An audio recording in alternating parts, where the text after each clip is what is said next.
satisfy their needs. Now stop writing, please. Stop already, please. So we're done with demand. We're going to supply. For supply, it's about producers.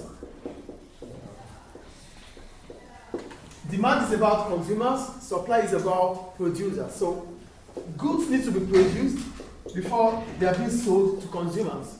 So we've talked about consumers and we're done. Now I want to go into talking about producers. What do producers do? They supply. So what is supply? The quantity of goods or services producers are willing to sell at a given price and time. Do you get what I said here now? Yes. The quantity of these that producers are willing to sell at a given price and time is what supply is about. Do we get supply? Put your head up, please. Do I have to remind you every now and then to put your head up? Do we get supply here, please? Do we get supply or not? Yes. The quantity of this marker that the producers of this marker are willing to sell at a given price and time. That is what supply is. Supply clear? Yes. Great. What is the economic role of a firm, and why does an economy need businesses to create supply? An economy needs economic agents, which consumers are, producers are, and governments. So those are the three economic agents: for consumers, producers, government, and non-government institutions. We call them economic agents. So they make up the economy. So we can't be here without the school in existence. So if there's no school here, we can't be here. Yes or no? So that means the economy needs producers.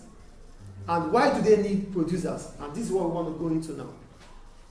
What is the economic role of businesses in an economy? Number one, to facilitate specialization.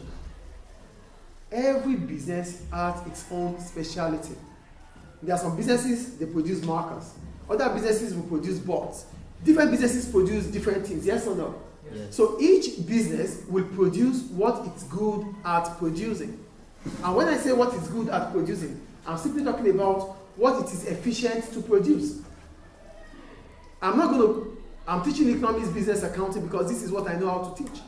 Though I do math and the rest, but that is not what I teach. But the point is, every business will do what they know how to do. And whatever they cannot do, they buy elsewhere. The owner of this school built a school, but he doesn't have a factory for water, a factory for the rest of the things. Whatever he cannot produce, it buys. The school does not produce the chairs and tables, yes or no? Yes. Yes. They buy. So that's why I wrote, to facilitate specialization. Firms will produce goods that they are good at and buy everything else. So the first reason why we need firms or suppliers is because they have to produce what they know how to produce, and whatever they cannot produce, they buy it elsewhere.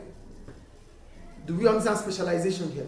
Yes. Specialization simply means the concentration of an individual, the concentration of a firm, the concentration of a country on one aspect of production. That is specialization. So this is what I do. This is what you do. Whatever I cannot do, I buy it from somewhere else. I need my brother to go. Okay? Oh, yeah. So whatever I cannot do, I get it from somewhere else. Do we get it? Okay. Do we understand specialization anyway? That's the first one. The second one is to provide different options to a market need. There's ISM, there are other schools. Yes or no? So with different schools, we have different needs and choices to make. But without other schools available, that means we all have to come to ISM. So production increases the choices of customers. Do we understand the second point here or not? The first point is specialization, which means individual businesses will produce what they know how to produce. And whatever they cannot produce, they get it from elsewhere. And when we talk about what you're good at producing, we're talking about what you produce at a profit. That's why it said what you're good at. And the second one is about creating more choices for consumers, because consumer needs more choices.